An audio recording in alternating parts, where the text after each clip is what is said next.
Price lord. ದೇವರ ಅತಿ ಪರಿಶುದ್ಧ ನಾಮಕ್ಕೆ ಸ್ತೋತ್ರವಾಗಲಿ. ಮತ್ತೊಂದು ದಿನವನ್ನು ಕಾಣುವಂಥ ದೇವರು ನಮಗೆ ಕೃಪೆ ಮಾಡಿದ್ದಕ್ಕಾಗಿ ಸ್ತೋತ್ರ. ಆತನು ಮಾಡಿದೆಲ್ಲ ಉಪಕಾರಗಳಿಗಾಗಿ, ಎಲ್ಲ ಆಶೀರ್ವಾದಗಳಿಗಾಗಿ ದೇವರಿಗೆ ಸ್ತೋತ್ರವನ್ನು, ಮಹಿಮೆಯನ್ನು ಸಲ್ಲಿಸ್ತಾ ಇದ್ದೇನೆ. ಇಂದಿನ ವೇದ ಅಧ್ಯಯನಕ್ಕಾಗಿ ಒಂದು ವಾಕ್ಯವನ್ನು ಓದಿಕೊಳ್ಳೋಣ. ಆದಿಕಾಂಡ 49ನೇ ಅಧ್ಯಾಯ 22ನೇ ವಾಕ್ಯ. ಯೋಸೇಫನು ಬಹು ಫಲವನ್ನು ಬಿಡುವ ವೃಕ್ಷಕ್ಕೆ ಸಮಾನನಾಗಿದ್ದಾನೆ. ಒರತೆಯ ಬಳಿಯಲ್ಲಿ ಬೆಳೆದು ರೆಂಬೆಗಳನ್ನು ಗೋಡೆಯ ಆಚೆಗೆ ಚಾಚಿರುವ ಫಲವೃಕ್ಷದಂತಿದ್ದಾನೆ.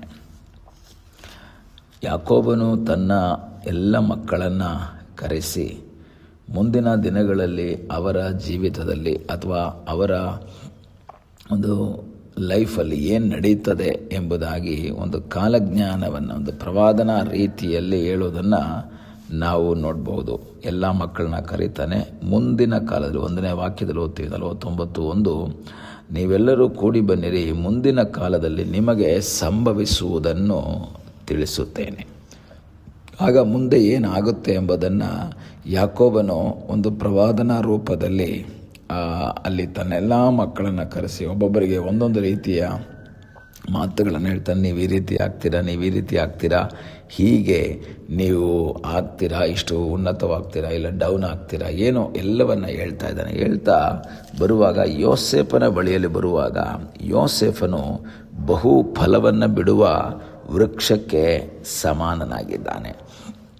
ಹೊರತೆಯ ಬಳಿಯಲ್ಲಿ ಬೆಳೆದು ರೆಂಬೆಗಳನ್ನು ಗೋಡೆಯ ಆಚೆಗೆ ಚಾಚಿರುವ ಫಲವೃಕ್ಷದಂತೆ ಇದ್ದಾನೆ. ಹಾಗಾದರೆ ಯೋಸೇಫನು ಬಹಳ ಫಲವನ್ನು ಬಿಡುವ ವೃಕ್ಷಕ್ಕೆ ಸಮಾನನಾಗಿದ್ದಾನೆ. ಯೋಸೇಫನ ಜೀವಿತದಲ್ಲಿ ನಾವು ನೋಡಬೇಕಾದ್ರೆ ಬಹಳ ವೇದನೆಗಳನ್ನು ಅನುಭವಿಸಿದಂತಹ ವ್ಯಕ್ತಿ, ಬಹಳ ಕಷ್ಟಗಳನ್ನು ಅನುಭವಿಸಿದಂತಹ ವ್ಯಕ್ತಿ, ಬಹಳ ಇಕ್ಕಟ್ಟುಗಳನ್ನು ಅನುಭವಿಸಿದಂತಹ ವ್ಯಕ್ತಿ. ಆದರೆ ಫಲ ಜಾಸ್ತಿ ಕೊಡ್ತಾನೆಂಬುದಾಗಿ ವಾಕ್ಯ ಹೇಳುತ್ತೆ. ಒಂದು ಸರಿ ಯೋಹಾನ 15ನೇ ಅಧ್ಯಾಯದಲ್ಲಿ ಹೇಳ್ತಾರೆ, ನೀವು ಫಲ ಕೊಡಬೇಕು, ನಿಮ್ಮ ಫಲ ನೆಲೆ ನಿಲ್ಲಬೇಕು ಅಂತಲೂ ಹೇಳ್ತಾರೆ. ಅದೇ ಸಮಯದಲ್ಲಿ ಫಲ ಕೊಡುವ ಮರವನ್ನು ಹೆಚ್ಚು ಫಲ ಕೊಡುವುದಕ್ಕಾಗಿ ಶುದ್ಧಿ ಮಾಡ್ತಾನೆ ಅಂತಲೂ ಹೇಳಿದ್ದಾರೆ. ಶುದ್ಧಿ ಮಾಡೋದು ಅಂತ ಕನ್ನಡದಲ್ಲಿ ಕೊಟ್ಟಿದ್ದಾದರೆ ಏನು ಮಾಡ್ತಾರೆ, ಅದನ್ನು ಕಟ್ ಮಾಡ್ತಾರೆ, ಬಡ್ಡಿಂಗ್ ಥರ ಮಾಡ್ತಾರೆ, ಹೆಚ್ಚು ಫಲವನ್ನು ಕೊಡುವುದಕ್ಕಾಗಿ. ಅದರ ಅರ್ಥ ಫಲ ಜಾಸ್ತಿ ಕೊಡಬೇಕು ಅಂದರೆ ವೇದನೆಗಳು ಇದ್ದೇ ಇರ್ತದೆ. ಲೈಫಲ್ಲಿ ವೇದನೆ ಇಲ್ಲದಲೇ ಫಲ ಕೊಡುವುದಕ್ಕೆ ಸಾಧ್ಯವಿಲ್ಲ. ನಮ್ಮ ಜೀವಿತದಲ್ಲೂ ಸಹ ಒಂದನೇದು ಫಲ ಕೊಡಬೇಕು ಅಂದರೆ ವೇದನೆಯ ಮೂಲಕ ಹಾದು ಹೋಗಬೇಕು. ಒಂದು ಕಟಿಂಗಿಗೋಸ್ಕರ ನಾವು ರೆಡಿಯಾದಾಗ ಆ ಯಜಮಾನ ಅದನ್ನೇನು ಮಾಡ್ತಾನೆ, ದ್ರಾಕ್ಷೆ ಬಳ್ಳಿಯನ್ನು ಆಗಾಗ ಏನು ಮಾಡ್ತಿರ್ತಾನೆ, ಕಟ್ ಮಾಡ್ತಾ ಇರ್ತಾನೆ. ಅದರ ಕೊಂಬೆಗಳನ್ನು ಕಟ್ ಮಾಡ್ತಾ ಇರ್ತಾನೆ.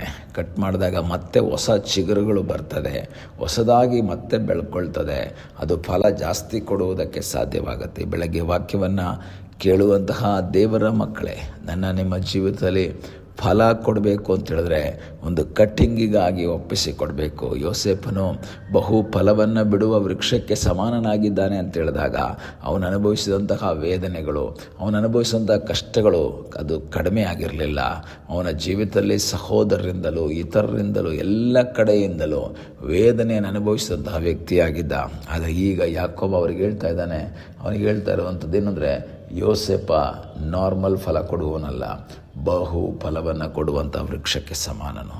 ನೀವು ಒಳ್ಳೆ ಫಲವನ್ನು ಕೊಡಬೇಕು ಅಂತ ಹೇಳಿದ್ರೆ ವೇದನೆಯ ಮೂಲಕ ಅದು ಹೋಗಬೇಕಾಗತ್ತೆ. ಒಂದನೇದು. ಎರಡನೇದು, 1ನೇ ಕೀರ್ತನೆಯಲ್ಲಿ ಓದ್ತೇವೆ, ನೀರಾವರಿಯ ಬಳಿಯಲ್ಲಿ ನೆಡಲ್ಪಟ್ಟಂತಹ ವೃಕ್ಷ ತಕ್ಕ ಕಾಲದಲ್ಲಿ ಫಲ ಕೊಡ್ತದೆ. ಕೀರ್ತನೆ 1ರಲ್ಲಿ ನೋಡ್ತೇವೆ, ಯಾರು ದೇವರ ವಾಕ್ಯವನ್ನು ಧ್ಯಾನಿಸ್ತಾರೋ ಅವರು ಧನ್ಯರು ಅಂತೆಲ್ಲ ಹೇಳಿ, ಅವನು ನೀರಾವರಿಯ ಸ್ಥಳದಲ್ಲಿ ನೆಡಲ್ಪಟ್ಟಂತಹ ಒಬ್ಬ ಮರ.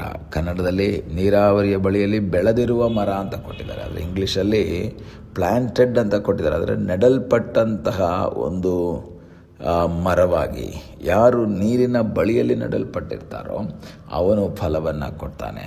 ನೀರಿನ ಬಳಿ ಅಂದರೆ ಕರ್ತನೊಂದಿಗೆ ಹೊಂದಾಣಿಕೆ ಇಟ್ಕೊಂಡು ಕರ್ತನಲ್ಲಿ ಆಶ್ರಯಿಸಿ ಕರ್ತನ ಚಿತ್ತವನ್ನು ಮಾಡುತ್ತಾ ಎಷ್ಟೇ ಕಷ್ಟ ಬಂದರೂ, ಎಷ್ಟೇ ಕಟ್ಟಿಂಗ್ ಆದರೂ ಸಹ, ಎಷ್ಟೇ ವೇದನೆ ಅನುಭವಗಳು ಬಂದರೂ ಸಹ ದೇವರನ್ನು ಬಿಟ್ಟು ಹೋಗದೆ ದೇವರಲ್ಲಿಯೇ ಆಶ್ರಯಿಸಿ ದೇವರ ಚಿತ್ತಕ್ಕೆ ವಿಧೇಯರಾಗಿ ಮುಂದೆ ಹೋಗುವಾಗ ಅವನು ಫಲವನ್ನು ಕೊಡುವುದಕ್ಕೆ ಸಾಧ್ಯವಾಗುತ್ತೆ.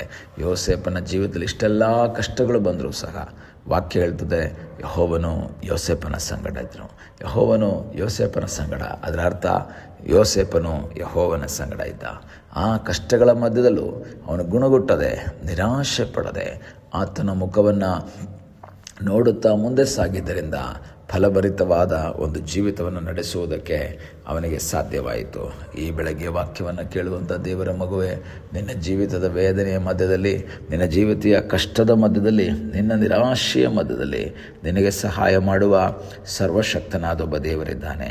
ನೀನು ಆತನಲ್ಲಿ ಆಶ್ರಯಿಸಿ ಆತನ ಮುಖವನ್ನು ನೋಡುವಾಗ ನಿನಗಾಗಿ ಕಾರ್ಯ ಮಾಡುವ ಒಬ್ಬ ದೇವರಿದ್ದಾನೆ. ಫಲ ಕೊಡುವಂತಹ ವೃಕ್ಷವಾಗಬೇಕು ಅಂದರೆ, ಒಂದು, ವೇದನೆಗಳಲ್ಲಿ ಗುಣಗುಟ್ಟಬಾರದು. 2, ವೇದನೆಗಳ ಮಧ್ಯದಲ್ಲಿಯೂ ಕರ್ತನಲ್ಲಿ ಪೂರ್ಣವಾಗಿ ಆಶ್ರಯಿಸಬೇಕು. ಆತನಲ್ಲಿ ಆಶ್ರಯಿಸಿ ಮುಂದೆ ಹೋಗುವುದಾದರೆ ನಿನ್ನ ಜೀವಿತವನ್ನು ಫಲಭರಿತವಾಗಿ ಮಾಡ್ತಾನೆ. ಅದಕ್ಕಾಗಿ ಒಪ್ಪಿಸಿಕೊಡೋಣ, ಪ್ರಾರ್ಥನೆ ಮಾಡೋಣ. ನಮ್ಮನ್ನು ಬಹಳವಾಗಿ ಪ್ರೀತಿ ಮಾಡುವ ಪರಲೋಕದ ತಂದೆಯಾದ ದೇವರೇ, ಸಮಯಕ್ಕಾಗಿ ಸ್ತೋತ್ರ. ಮತ್ತೊಂದು ಆವರ್ತಿ ನಿನ್ನ ಸಂಧಾನಕ್ಕೆ ನಾವು ಬಂದಿದ್ದೇವೆ ಅಪ್ಪ. ವೇದನೆ ಮಧ್ಯದಲ್ಲೂ ನಿನ್ನನ್ನು ಬಿಟ್ಟು ಹೋಗದೆ, ಗುಣಗುಟ್ಟದೆ, ನಿನ್ನನ್ನು ಅಂಟಿಕೊಂಡು ಜೀವಿಸುತ್ತಾ ಫಲಭರಿತವಾದೊಂದು ಜೀವಿತವನ್ನು ನಡೆಸುವುದಕ್ಕೆ ನಮಗೆ ಕೃಪೆ ಮಾಡು ಎಂಬುದಾಗಿ ನಾವು ಪ್ರಾರ್ಥಿಸ್ತೇವೆ. ಪ್ರಾರ್ಥನೆಯನ್ನು ಕೇಳಿದ್ದಕ್ಕಾಗಿ ನಿನಗೆ ಸ್ತೋತ್ರ. ಯೇಸುವಿನ ಮುದ್ದಾದ ಹೆಸರಿನಲ್ಲಿ ಬೇಡಿಕೊಳ್ಳುತ್ತೇವೆ ನಮ್ಮ ಪ್ರೀತಿಯ ತಂದೆಯೇ, ಆಮೇನ್. God bless you.